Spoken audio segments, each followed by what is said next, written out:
Okay, ഹിസ്റ്ററിയുടെ ഒരു പുതിയ ക്ലാസ്സാണ്. ഇന്നത്തെ ടോപ്പിക്ക് നമ്മൾ ഹിസ്റ്ററിയുടെ ഏറ്റവും ഒരു ഫസ്റ്റ് പാർട്ടിലാണ് നോക്കുന്നത്. നമുക്ക് എക്സാമിനേഷന് വരുന്ന പാർട്ട് എന്ന് പറഞ്ഞു കഴിഞ്ഞാൽ ആക്ച്വലി ഹിസ്റ്ററിയെ നമുക്ക് ക്ലാസിഫൈ ചെയ്യാൻ പറ്റും. Medieval history, modern history, ancient history. Okay, ഇതൊക്കെ ഹിസ്റ്ററീൻ്റെ ഇടയിൽ വരുന്ന ക്ലാസിഫിക്കേഷൻസ് ആണ്. അതായത് ആൻഷ്യൻ ഹിസ്റ്ററിയിലാണ് നമ്മൾ രാജാക്കന്മാരുടെ കാലഘട്ടം അതൊക്കെ പഠിക്കുന്നത്. അത് കഴിഞ്ഞ് വരുന്ന മിഡീവൽ ഹിസ്റ്ററിയിലും മുഗൾ കാലഘട്ടം, അതേപോലെ ഡൽഹി സുൽത്താനേറ്റ്സും ഇതൊക്കെയാണ് മെയിൻലി വരുന്നത്. അത് കഴിഞ്ഞിട്ട് വരുന്ന മോഡേൺ ഹിസ്റ്ററിയിൽ വരുന്നത് ഈ കോളനൈസേഷൻ പീരീഡും യൂറോപ്യൻ പവേഴ്സ് ഇന്ത്യയിൽ വരുന്ന ആ ഒരു കാലഘട്ടമൊക്കെയാണ്.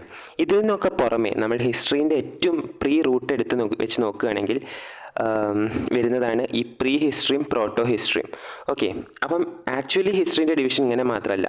നമുക്ക് ഹിസ്റ്ററി എന്ന് പറഞ്ഞു കഴിഞ്ഞാൽ 3 തരത്തിൽ ഡിവൈഡ് ചെയ്യാം. ഒന്ന് പ്രീ ഹിസ്റ്ററി, പിന്നെ ഒന്ന് പ്രോട്ടോ ഹിസ്റ്ററി, അത് കഴിഞ്ഞ് മൂന്നാമത് വരുന്നതാണ് ഹിസ്റ്ററി. ഈ ഹിസ്റ്ററിയാണ് കംപ്ലീറ്റ്ലി നമുക്ക് ഈ ഒരു 3 കാറ്റഗറി ആയിട്ട് ഡിവൈഡ് ചെയ്യാൻ പറ്റുക. ഓക്കെ, ഇത് നമ്മൾ ജസ്റ്റ് അറിഞ്ഞു വെക്കേണ്ടത് ഇമ്പോർട്ടൻ്റ് ആണ്. കാരണം പഠിക്കുന്ന കാര്യത്തിൻ്റെ ഒരു ധാരണ നമുക്ക് എപ്പോഴും ഉണ്ടാവണം. ഓക്കെ, അടുത്തൊരു സ്റ്റെപ്പ് എന്താ വെച്ച് കഴിഞ്ഞാൽ, ഈ ഒരു പോർഷൻ എന്ന് പറഞ്ഞു കഴിഞ്ഞാൽ എക്സാമിന് അത്ര ക്വസ്റ്റ്യൻസ് വരുന്നൊരു പോർഷൻ അല്ല, പക്ഷേ ഇതാണ് അതിൻ്റെ ബിഗിനിങ്.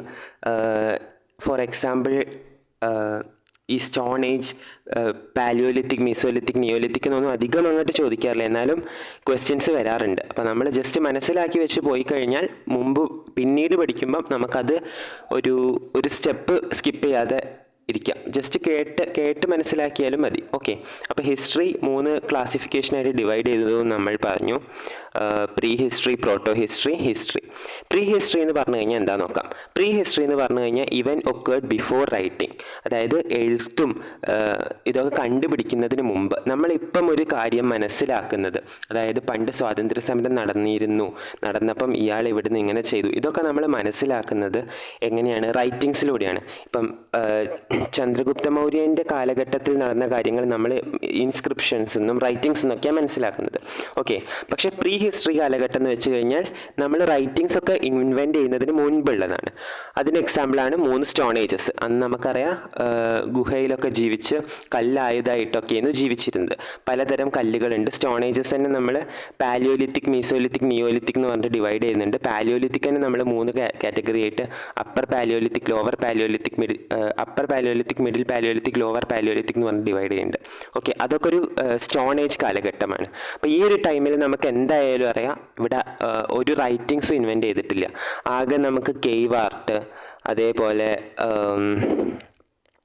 സ്റ്റോൺ ടൂൾസ്, അതുപോലെ തന്നെ ആ സമയത്ത് അവരുപയോഗിച്ചിരുന്ന ബറിയൽ സിസ്റ്റം, അങ്ങനത്തെ കുറേ എവിഡൻസ് വെച്ചിട്ടാണ് നമ്മളത് പഠിച്ചത്. ഓക്കെ, അപ്പം അതാണ് പ്രീ ഹിസ്റ്ററി എന്ന് പറഞ്ഞ കാലഘട്ടം. അവിടെ ഇൻസ്ക്രിപ്ഷൻസും അല്ലെങ്കിൽ റൈറ്റിങ്സ് എന്ന് പറഞ്ഞ സംഭവമില്ല. അടുത്തത് വരുന്നതാണ് പ്രോട്ടോ ഹിസ്റ്ററി. പ്രോട്ടോ ഹിസ്റ്ററി എന്ന് പറഞ്ഞു കഴിഞ്ഞാൽ ഈ പ്രീ ഹിസ്റ്ററീൻ്റെയും ഇടയ്ക്ക് വരുന്നൊരു ടൈമാണ്. അതായത് റൈറ്റിങ്സ് കണ്ടുപിടിച്ചിട്ടില്ല, പക്ഷേ ഒരു ഓർഗനൈസേഷൻ, ഒരു കൾച്ചർ, ഒരു സിവിലൈസേഷൻ ഡെവലപ്പായി വരുന്നൊരു ടൈമാണ്. അപ്പോൾ സിവിലൈസേഷൻ എന്ന് പറയുമ്പോൾ തന്നെ നമുക്കറിയാം IVC, ഇൻഡസ് വാലി സിവിലൈസേഷനാണ് ഈ പ്രോട്ടോ ഹിസ്റ്ററിയിൽ മെയിൻലി വരുന്നത്. ഓക്കെ, ഈ ഒരു സമയത്ത് IVCയുടെ സമയത്തുള്ള കാര്യങ്ങളൊന്നും നമുക്ക് എന്താണെന്ന് അറിയില്ല. അത് നമ്മൾ ഡൈസിഫർ ചെയ്തിട്ടില്ല. ഡൈസിഫേർഡ് എന്ന് പറഞ്ഞു കഴിഞ്ഞാൽ എന്താണ്? ഒരു വൊക്കാബുലറിയിൽ ഒരു പുതിയ വേർഡാണ് ഡൈസിഫേർഡ്. ഡൈസിഫേർഡ് എന്ന് പറഞ്ഞു കഴിഞ്ഞാൽ നമ്മൾ ഡീകോഡ് ചെയ്തിട്ടില്ല, അൺഡൈസിഫേർഡ് ആണ്.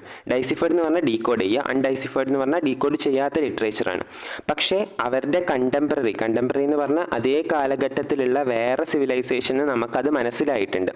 ഫോർ എക്സാമ്പിൾ IVCൻ്റെ കാലഘട്ടത്തിലുള്ള എഴുത്തും ഇതൊന്നും നമുക്ക് മനസ്സിലായിട്ടില്ല. എഴുത്തല്ല, അവർ വേ ഓഫ് കമ്മ്യൂണിക്കേഷൻ. പക്ഷേ മെസോപ്പൊട്ടോമിയൻ സിവിലൈസേഷൻ അവരുടെ കണ്ടംപററി ആയിട്ട് വരുന്നതാണ്. പക്ഷേ ഈ മെസോപ്പൊട്ടോമിയൻ സിവിലൈസേഷന് നമുക്ക് IVC ആയിട്ടുള്ള ആ ബന്ധം മനസ്സിലാക്കാൻ പറ്റിയിട്ടുണ്ട്.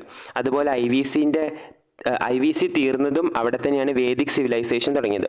വേദിക് സിവിലൈസേഷൻ നമുക്ക് മൊത്തമായിട്ട് റൈറ്റിങ്സിലൂടെ മനസ്സിലാക്കാൻ പറ്റുന്നൊരു സിവിലൈസേഷൻ അല്ല. അതും പ്രോട്ടോ ഹിസ്റ്ററിയിൽ വരുന്നതാണ്. ചാൽക്കോലിത്തിക്കും നിയോലിത്തിക്കും ഒക്കെ പ്രോട്ടോ ഹിസ്റ്ററിയിൽ വരുന്നതാണ്. ഓക്കെ, അപ്പം ഇത്രയാണ് പ്രോട്ടോ ഹിസ്റ്ററി എന്ന് പറഞ്ഞു കഴിഞ്ഞാൽ.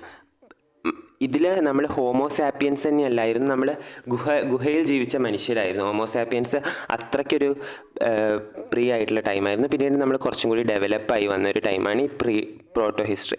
അടുത്തത് വരുന്നതാണ് ഹിസ്റ്ററി.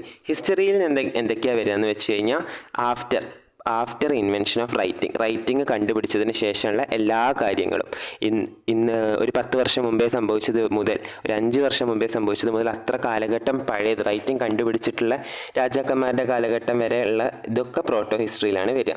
ഇനി നമുക്ക് സോഴ്സസ് ഓഫ് ഹിസ്റ്ററി ആണ്. സോഴ്സസ് ഒക്കെ അങ്ങനെ ചോദിക്കാറില്ല, പക്ഷേ ഇന്നാളൊരു പ്രീവിയസ് ഇയർ ക്വസ്റ്റ്യനിൽ സോഴ്സസ് ഓഫ് ക്വേക്കിൻ്റെ വോൾക്കാനോൻ്റെ ഇൻഡയറക്റ്റ് സോഴ്സസും നമ്മൾ എർത്തിനെ കുറിച്ച് പഠിക്കാനുള്ള ഇൻഡയറക്റ്റ് സോഴ്സസും ഡയറക്റ്റ് സോഴ്സും ഒരു ക്വസ്റ്റ്യൻ കണ്ടു. അപ്പോൾ ഇതും ചോദിക്കാനില്ല. ഓക്കെ, അപ്പോൾ മെയിൻലി 2 സോഴ്സാണ് ഉള്ളത്. ഒന്ന് ലിറ്റററി സോഴ്സും, ഒന്ന് ലിറ്റററി സോഴ്സും മറ്റത് നോൺ ലിറ്റററി സോഴ്സും. 2 സോഴ്സാണ്. ഒന്ന് എഴുത്തുകളിൽ നിന്ന് മനസ്സിലാക്കുന്നതും ഒന്ന് എഴുത്തുകളല്ലാത്ത വേറെ കാര്യങ്ങൾ. ഈ നോൺ ലിറ്റററി സോഴ്സിൻ്റെ അടിയിൽ വരുന്നതാണ് കോയിൻസ്, പിന്നെ materials, inscriptions, foreign travellers. Okay, ഈ കോയിൻസ് എന്ന് പറഞ്ഞു കഴിഞ്ഞാൽ നമുക്കറിയാം പണ്ട് കാലഘട്ടത്തിൽ എസ്പെഷ്യലി ഇൻഡോ ഗ്രീക്ക് നോർത്തേൺ അഫ്ഗാനിസ്ഥാനിൽ വന്ന കാലഘട്ടം, ഫസ്റ്റ് 1-2 സെഞ്ച്വറി BC വരുന്ന കാലഘട്ടത്തിൽ കൂടുതലും അവർ കോയിൻസ് വെച്ചിട്ട് ഉണ്ടായിരുന്നു. നമുക്കറിയാം കുഷൻ ഡൈനാസ്റ്റി, ഇതിലൊക്കെ കോയിൻ വെച്ചിട്ട് നമുക്ക് മനസ്സിലാക്കാൻ പറ്റും. ഓക്കെ, അപ്പോൾ കോയിൻസ് അതിനൊരു എവിഡൻസ് ആണ്. അതേപോലെ മെറ്റീരിയൽ എവിഡൻസ് എന്ന് പറഞ്ഞു കഴിഞ്ഞാൽ ആർക്കിയോളജിക്കൽ ഡിപ്പാർട്ട്മെൻറ്റ്സ് ഈ കോയിൻസിൽ എങ്ങനെയാണെന്ന് വെച്ച് കഴിഞ്ഞാൽ ഓരോരോ ഇൻപ്രിൻസും ആ രാജാവിൻ്റെ കാര്യങ്ങളും ഇതൊക്കെ ഉണ്ടാവും, അതെന്നാണ് മനസ്സിലാക്കുക. പിന്നെ മെറ്റീരിയൽ എവിഡൻസ് എന്ന് പറഞ്ഞു കഴിഞ്ഞാൽ ആർക്കിയോളജിക്കൽ ഡിപ്പാർട്ട്മെൻറ്റ് കുഴിച്ചെടുക്കുന്ന കാര്യങ്ങൾ. For example Indus valley civilization എന്ന് പറഞ്ഞു കഴിഞ്ഞാൽ സിവിലൈസേഷൻ തന്നെ കുഴിച്ചെടുത്തതാണ്. ഓക്കെ, അടുത്തത് ഇൻസ്ക്രിപ്ഷൻസ് എന്ന് പറഞ്ഞു കഴിഞ്ഞാൽ നമുക്കറിയാം ഇൻസ്ക്രിപ്ഷൻ ആയിട്ടുള്ള കാര്യങ്ങൾ. പില്ലർ ഇൻസ്ക്രിപ്ഷൻ ഉണ്ട്. അശോകൻ്റെ കാലഘട്ടത്തിലാണ് പില്ലർ ഇൻസ്ക്രിപ്ഷൻസ് ഒക്കെ കൂടുതൽ വന്നത്. ഓക്കെ, അടുത്തത് അതൊരു മൗര്യൻ ആർട്ട് ഫോമാണ്. പിന്നെ ഫോറിൻ ട്രാവലേഴ്സ് നമുക്ക് കുറേ അറിയാം. മെഗസ്തനീസിൻ്റെ ഇൻഡിക്കയിലൂടെ നമുക്ക് മൗര്യൻ കാലഘട്ടത്തിലുള്ള കാര്യങ്ങളൊക്കെ അറിയുന്നത്. ഇൻഡിക്ക എന്ന് പറഞ്ഞ ബുക്ക് മെഗസ്തനീസ് എന്ന് പറഞ്ഞ ട്രാവലിൻ്റെയാണ്, ഗ്രീക്ക് ട്രാവലറാണ്. ഫാഹെ ഉണ്ട്, ഹുവാൻസാങ് ഉണ്ട്. ഓക്കെ, അങ്ങനെ കുറേ ഫോറിൻ ട്രാവലേഴ്സ് ഉണ്ട്. ഓക്കെ, അടുത്തത് ലിറ്റററി സോഴ്സസ് എന്ന് പറഞ്ഞു കഴിഞ്ഞാൽ എഴുത്തുന്നുള്ള കാര്യങ്ങൾ 2 രീതിയിലാണ്. ഒന്ന് റിലീജിയസും ഒന്ന് സെക്യുലർ എന്ന് പറഞ്ഞു കഴിഞ്ഞാൽ റിലീജിയസ് അല്ലാത്തത്. ഓക്കെ, റിലീജിയസ് എന്ന് പറഞ്ഞു കഴിഞ്ഞാൽ നമുക്ക് ഇന്ത്യൻ എടുത്ത് നോക്കുകയാണെങ്കിൽ വേദാസ് ഉണ്ട്, ഉപനിഷത്തുകളുണ്ട്, എപ്പിക് ഉണ്ട്, സൂത്രാസ് ഉണ്ട്, പിന്നെ ബുദ്ധിസ്റ്റ് ആൻഡ് ജെയിൻ ലിറ്ററേച്ചേഴ്സ് ഉണ്ട്. എപ്പിക് മഹാഭാരത, രാമായണ, 4 വേദാസ്, ഋഗ്വേദ, സാമവേദ, യജുർവേദ, അഥർവവേദ. അതൊക്കെ നമ്മൾ ഡീറ്റെയിൽഡ് ആയിട്ട് നമുക്കറിയാം ഏതൊക്കെയാണ് ചോദിച്ചതെന്നൊക്കെ. അതുപോലെ ബുദ്ധിസ്റ്റ് ജെയിൻ ലിറ്ററേച്ചർ എന്നാണ് നമ്മൾ അശോകൻ്റെയും അങ്ങനെ ആ കാലഘട്ടത്തിലൊക്കെ കുറേ ലിറ്ററേച്ചർ സോഴ്സസ് കിട്ടിയത്. ഓക്കെ, അങ്ങനത്തെ കുറേ എപ്പിക്സ് ഇതൊക്കെയാണ് റിലീജിയസ് ആയിട്ട്. ഇനി നോൺ റിലീജിയസ് എന്ന് പറഞ്ഞു കഴിഞ്ഞാൽ ധർമ്മശാസ്ത്ര, അതായത് ലോ ബുക്സ്, അർത്ഥശാസ്ത്ര, കൗടില്യൻ്റെ അർത്ഥശാസ്ത്ര.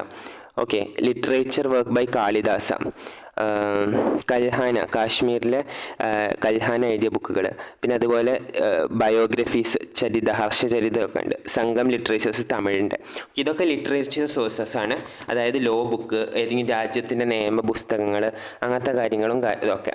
ഓക്കെ, ഇതാണ് സോഴ്സസ്. ഇതൊന്നും ജസ്റ്റ് എവിടെയും മെയിൻലി ചോദിക്കാൻ സാധ്യതയുണ്ട്. നമ്മൾ മനസ്സിലാക്കി വയ്ക്കുക എന്നുള്ളതാണ് ഇമ്പോർട്ടൻറ്റ്. പക്ഷേ ഈ ആദ്യം പറഞ്ഞ ഹിസ്റ്ററി 3 ഘട്ടത്തിൽ ഡിവൈഡ് ചെയ്യുന്നത് നമ്മൾ പഠിച്ചു വെക്കേണ്ടതാണ്. ബിക്കോസ് ഇതിൽ നിന്നാണ് ഇനി നമ്മൾ എല്ലാം എടുത്ത് പഠിക്കാൻ പോകുന്നത്.